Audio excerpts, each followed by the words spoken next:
Assalamualaikum warahmatullahi wabarakatuh. Alhamdulillahirrabbilalamin. Tetap semangat anak-anakku yang soleh dan soleha. Oke, sekarang kita masuk ke subtema 2 ya, yaitu tentang kewajiban dan hakku di sekolah. Sebelum kita mulai, kita baca doa basmalah bersama-sama. Bismillahirrahmanirrahim. Bismillah ya, semoga hari ini Allah beri kemudahan untuk kita belajar. Amin, amin ya robbal alamin. Coba sekarang kalian buka halaman 27. Oke, sebelumnya ini adalah materi yang akan Ustazah sampaikan pada pagi hari ini, yaitu ada 5 poin, kalimat saran, menuliskan 2 bilangan dengan selisih tertentu, menyebutkan contoh kewajiban di sekolah, memperagakan gerak dasar kaki dalam tarian, yang kelima menjelaskan manfaat tidur bagi kesehatan. Oke, lanjut ya. Kalau kalian buka di halaman 27, kita baca bersama-sama ya. Kita pergi ke sekolah untuk belajar. Di sekolah kita tidak hanya belajar di sekolah, kita dapat bermain dan bertemu dengan banyak teman. Siswa adalah warga sekolah. Selain siswa, ada warga sekolah yang lain, yaitu kepala sekolah, guru, petugas administrasi, pedagang di kantin, dan petugas kebersihan. Setiap warga sekolah memiliki kewajiban dan hak masing-masing. Sebagai siswa, kewajiban kita antara lain datang tepat waktu, menjaga ketertiban dan kebersihan sekolah, menyelesaikan tugas yang diberikan, belajar dengan tekun dan menghormati warga sekolah lainnya. Contoh hak yang dimiliki siswa antara lain mendapatkan ilmu pengetahuan dan suasana belajar yang tertib dan nyaman di sekolah. Jadi di sini warga sekolah itu ada siswa, ada apa lagi? Ada guru, ada apa lagi? Ada kepala sekolah, terus apa lagi? Pedagang, OB, Sapam, itu adalah disebut warga sekolah. Nah, setiap warga sekolah memiliki kewajiban dan haknya masing-masing. Contoh di sini, siswa itu kewajibannya apa sih? Yang pertama, dia datang tepat waktu. Terus apa lagi? Menjaga kebersihan, menjaga ketertiban. Terus apa lagi? Menyelesaikan tugas yang diberikan oleh guru. Apalagi menghormati warga sekolah lainnya, seperti menghormati guru, menghormati kakak kelas, terus apalagi menghormati OB, Sapam. Nah, itu juga adalah kewajiban seorang siswa. Nah, haknya apa sih yang harus kalian miliki sebagai siswa? Yang pertama, hak kalian itu adalah mendapatkan ilmu pengetahuan, suasana belajar yang tertib, terus suasana belajar juga yang nyaman di sekolah. Nyaman di sekolah misalnya berarti bebas dari sampah-sampah, kan harus nyaman, bersih lingkungan sekolah semuanya ya, kelas, lapangan, toilet, semuanya itu adalah hak kalian.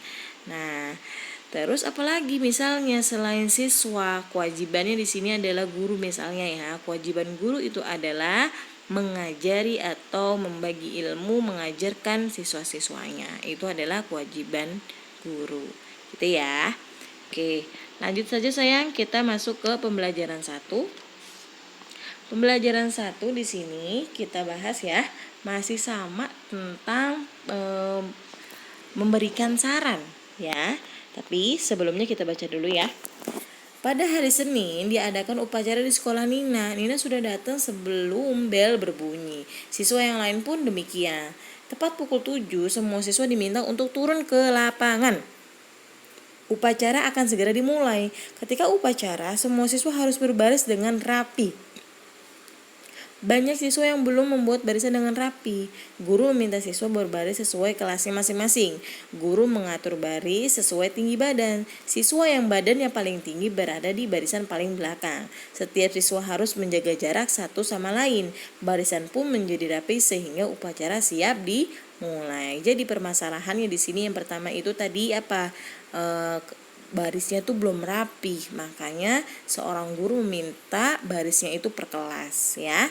Setelah sudah per kelas, lalu gurunya itu meminta barisnya itu sesuai ukuran badan. Misalnya yang paling tinggi itu berarti di belakang, supaya apa? Tidak menutupi teman yang tidak terlalu tinggi gitu ya. Jadi urutannya yang tinggi di belakang, yang sedang di depannya yang tinggi, lalu yang kecil berarti di depan.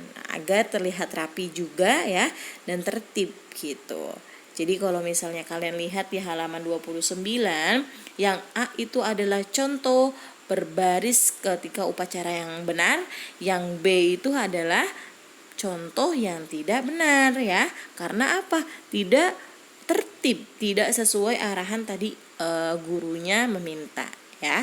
Jadi kalian bisa bedakan ya mana yang tertib barisannya, mana yang tidak. Seperti itu ya. Oke, lanjut saja ya. Buka halaman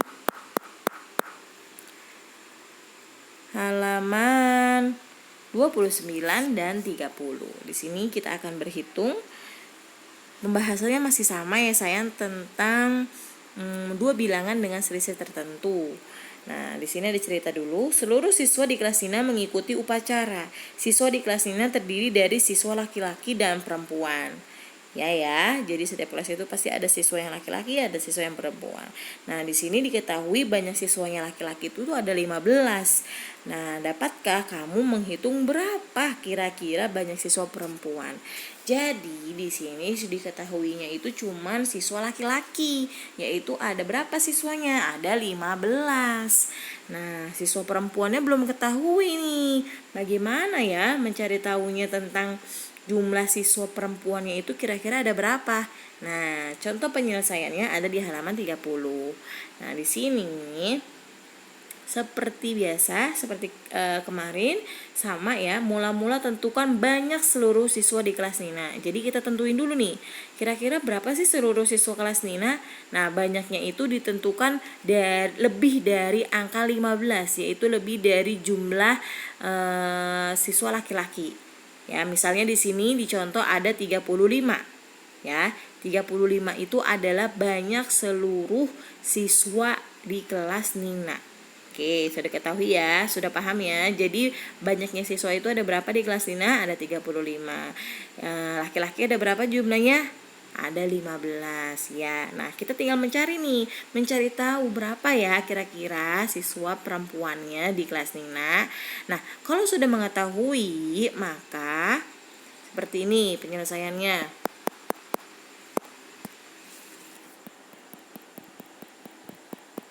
Sebentar. Penyelesaiannya seperti ini. Contoh penyelesaiannya. Nomor 1 ya. 35. Ya, 35 ini ada tadi banyaknya siswa seluruh di kelas Nina. Dikurang ya. Tetap kita pakai kurang titik-titik. Titik-titik ini nanti yang kita akan cari sama dengan 15. 15 ini adalah jumlah laki-laki di kelas Nina ya. Maka kita cara menghitungnya angka yang besar yaitu 35 dikurang ya hasil atau jumlah laki-laki yaitu ada 15 ya. Berarti 35 dikurang 15 berapa kira-kira? Ya, 20. Karena kita kalau menghitung bersusun ke bawah, 5 dikurang 5 0. 3 dikurang 2 dapatnya 3 dikurang 1 dapatnya 2. Maka jumlah siswa di kelas Nina itu ada berapa? Ada 20. Nah, Ustazah bagaimana kalau misalnya 35-nya itu diganti dengan angka yang lain? Boleh sayang, yang penting angkanya itu lebih dari 15. Nah, contoh yang kedua misalnya di sini. 38, berarti jumlah siswa di kelas Nina itu di kelas Nina itu ada 38 nih. 38. Sama ya, kita tinggal mencari tahu jumlah siswa perempuannya di kelas Nina. Sudah 38 dikurang tadi 15 sama ya jumlah laki-lakinya. 38 dikurang 15 hasilnya 23 ya, salah. 38 dikurang 15 hasilnya berapa? 23 gitu ya. Jadi 23 ini adalah jumlah siswa perempuan. Nah, jadi kalau dikasih tahu hasil sama dengannya atau hasil akhirnya itu, maka kalian tinggal cari berapa dikurang berapa yang hasilnya itu 15. Seperti itu ya sayang. Oke, bisa dipahami ya. Oke, nah sekarang kita menyebutkan contoh kewajiban di sekolah. Oke, itu ada di halaman 33. Oke. Di halaman 33 ya. Nah, di sini kita akan menyebutkan contoh kewajiban di sekolah. Yang pertama, kewajibannya yaitu mematuhi peraturan sekolah semuanya, baik guru, siswa, kepala sekolah, terus apa lagi? OB, terus bagian keuangan segala macam itu harus mematuhi peraturan sekolah. Yang kedua, siswa wajib mengenakan seragam dengan rapi dan lengkap. Nah, ini juga sama, guru juga harus memakai seragam. Siswa apalagi harus memakai seragam dengan rapi dan lengkap. Yang ketiga, datang ke sekolah tepat waktu. Sama, ini juga bukan hanya untuk siswa, guru pun sama, karyawannya pun sama, OB misalnya, terus pasapam dan lainnya juga harus datang ke sekolah dengan tepat waktu, karena ini adalah kewajiban di sekolah. Berarti kalau kewajiban di sekolah, guru, siswa, kepala sekolah semuanya itu terlibat ya. Jadi ini adalah contoh kewajiban di sekolah. Oke, lanjut ya. Nah, di sini ada memperagakan gerak dasar kaki dalam tarian. Nah, di sini sudah ada penjelasannya masing-masing. Nanti kalian baca dari penjelasan 1, 2, 3, dan 4. Nah, di sini terakhir katanya cobalah membuat tarian dengan variasi gerak-gerakan tersebut. Ketika kalian sudah memerhatikan, sudah memahami nih tarian ini, gerakan pertama itu kaki berjinjit, melangkah serong ke kiri 1 kali, dan seterusnya sampai gerakan keempat. Nanti kalian Ustazah minta kalian memperagakan tarian Apuse ya, lagu ini ya. Nanti kalian menari, kalian buat video, kalian setorkan ke Ustazah bahwa kalian sudah memahami materi tarian tersebut. Oke sayang, nanti tugasnya adalah menari tarian Apuse ya. Oke, nanti contoh gerakannya Ustazah akan kirimkan. Oke, lanjut dulu ya. Nah, menjelaskan manfaat tidur bagi kesehatan. Nah, ini ada di halaman 35. Kita baca dulu ya. Dodi bangun kesiangan karena tidurnya terlalu larut malam. Wow, tidak bagus nih ya. Dodi kekurangan waktu tidur. Selain bangun kesiangan, kekurangan waktu tidur juga dapat menyebabkan tubuh menjadi letih dan lesu. Kita juga akan sulit berkonsentrasi saat belajar di kelas. Betul ya, jika kalau kalian tidurnya terlalu malam, jam 11, jam 12, wah itu tidak bagus sayang. Karena apa?